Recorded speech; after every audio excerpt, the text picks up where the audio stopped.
स्वागत है आपका आज की इस एक और वीडियो के अंदर जहां पे मैं आपको बताऊंगा नागरिकों के मूल अधिकार या फिर मौलिक अधिकारों के एक और वीडियो के अंदर जहां पे मैं आपको बताऊंगा नागरिकों के मूल अधिकार या फिर मौलिक अधिकारों के बारे में। दोस्तों, संविधान जो है नागरिकों को कुछ मौलिक अधिकार देता है और उससे रिलेटेड कुछ प्रश्न होते हैं जो एग्जाम में बनते हैं, जो बहुत इंपॉर्टेंट होते हैं। मैं इस वीडियो में आपको पॉइंट टू पॉइंट उन सभी की जानकारी देने की कोशिश करूंगा जिसे कि आप नोट करते हुए चलना। यहाँ पे दूसरी इंपॉर्टेंट बात यह है कि मैं मौलिक अधिकारों की जो वीडियोस है वो पार्ट्स में बनाऊंगा। वीडियोस बहुत बड़ी नहीं बनाऊंगा, मैं छोटी वीडियोस बनाऊंगा जिससे आपको याद करने में कोई दिक्कत ना हो। शुरुआत करते हैं एक प्रश्न के साथ। प्रश्न ये है कि मूल अधिकार या मौलिक अधिकार होते क्या हैं।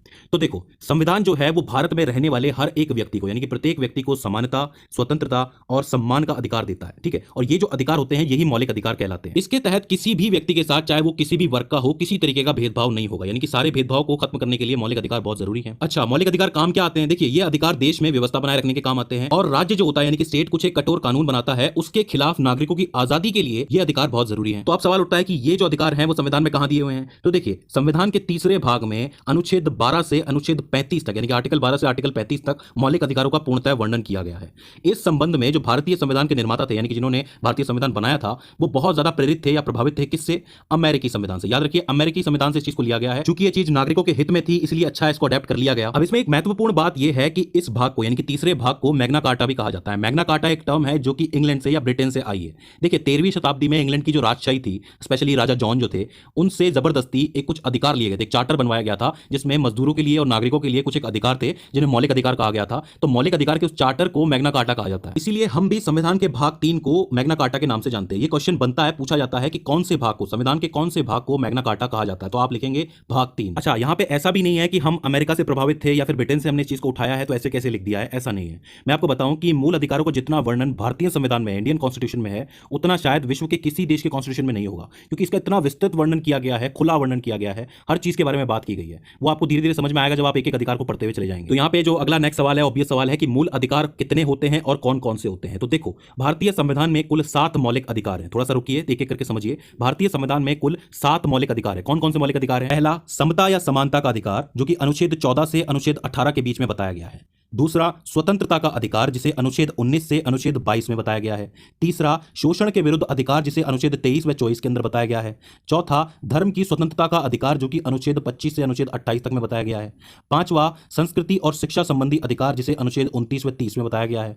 छठवां, संपत्ति का अधिकार, जिसे अनुच्छेद 31 में बताया गया है। और सातवां, संवैधानिक उपचारों का अधिकार, जिसे अनुच्छेद 32 में बताया गया है। यह है वो क्रम जिसमें 7 मौलिक अधिकार दिए हुए हैं। अब आपके दिमाग में तुरंत एक चीज बार बार आ रही होगी कि ये जो छठवां अधिकार है, संपत्ति का अधिकार, यह मौलिक अधिकार नहीं रहा, क्योंकि इसको संविधान के मूल अधिकारों की सूची से निकाला गया था एक अधिनियम के तहत। 44वां संविधान अधिनियम था वो 1978 का। इसके तहत इसे सूची से निकाल के कानूनी अधिकार बना दिया गया था, जिसको अनुच्छेद 300 क के तहत समझाया गया है। तो इसका मतलब कुल मौलिक अधिकारों की संख्या कितनी हो गई? 6 हो गई। लेकिन मैं ये कहता हूं कि आप इसको 7 के रूप में याद रखेंगे तो ऐसा रहेगा कि सीधे सीधे आपको ज्ञात रहेगा कि संपत्ति का जो अधिकार है वो भाग 12 में है, 300 क में समझाया गया है और ये कानूनी अधिकार है। तो इससे आपको एक चीज और याद हो जाएगी। इसको समझने की कोशिश कीजिए कि आपने सातों के सातों याद किए और तुरंत आपके दिमाग में आया कि नहीं, संपत्ति वाला तो कानूनी अधिकार हो गया। कहां हो गया? भाग 12 में चला गया। कौन सा आर्टिकल है? 300। 300 में भी क के अंदर समझाया गया है। तो एक चीज से दूसरी चीज याद हो जाती है। इसीलिए मैं कहता हूं कि सातों ही याद करो, लेकिन याद रखो कि मूल अधिकार 6 ही है। तो आपका जो पहला कार्य बनता है वो यही बनता है कि आप इस क्रम को याद करें: समानता, स्वतंत्रता, शोषण, धर्म, संस्कृति, संपत्ति और संवैधानिक उपचार। संपत्ति कहां गया? कानूनी अधिकार में चला गया। लेकिन यहां पे सबसे बड़ा जो चैलेंज है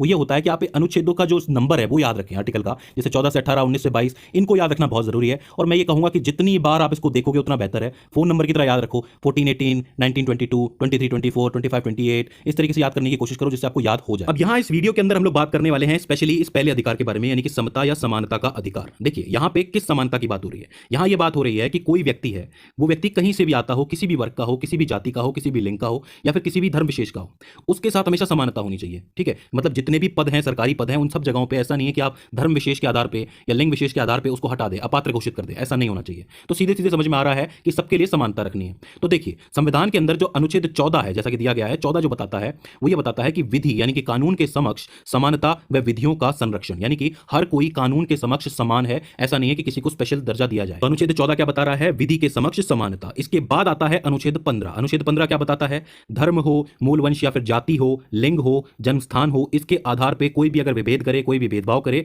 तो वो प्रतिषेध है, यानी कि वो गलत है, उसको रोकना चाहिए। इसके बाद आता है आर्टिकल 16 यानी कि अनुच्छेद 16। वो बात आता है कि लोक नियोजन के विषय में अफसर की समानता। लोक नियोजन क्या होता है? किसी की नियुक्ति, किस तरीके की नियुक्ति? किसी सरकारी पद पे नियुक्ति हो, तो अगर किसी को नियुक्त करना है तो धर्म विशेष या जाति विशेष या किसी भी ऐसी चीज जैसे कि लिंग हो गया, जन्मस्थान हो गया, इसके आधार पर आप उसे अपात्र घोषित नहीं कर सकते। इसके बाद आता है अनुच्छेद 17, जो कि बहुत बार पूछा जाता है। उसके अंदर कहा गया है कि अस्पृश्यता का अंत और उसका आचरण निषिद्ध, यानी कि छुआछूत का अंत। और अगर कोई छुआछूत करता है या फिर ऐसा व्यवहार करता है किसी के साथ कि ये छोटा है मैं बड़ा हूं, मैं इसको छू नहीं सकता, या वो मुझे छू नहीं सकता, तो उसका ये जो व्यवहार है वो भी निषिद्ध है, उसका आचरण ये निषिद्ध है। तो याद रखिए कि छुआछूत का अंत कौन सा आर्टिकल करता है? अनुच्छेद 17, आर्टिकल 17। इसके बाद आता है अनुच्छेद 18, जो कि ये कहता है कि सेना या विद्या संबंधी उपाधियां जो मिलती हैं, जैसे कि सेना में कुछ उपाधियां मिलती हैं और विद्या से संबंधित कुछ उपाधियां मिलती है, उनको छोड़ के और किसी तरीके की उपाधि नहीं दी जाएगी। मतलब उन उपाधियों पर रोक लगाई जाएगी, कोई भी इससे खास नहीं बनेगा या आम नहीं बनेगा। तो उपाधियों का अंत जो है वो अनुच्छेद 18 करता है।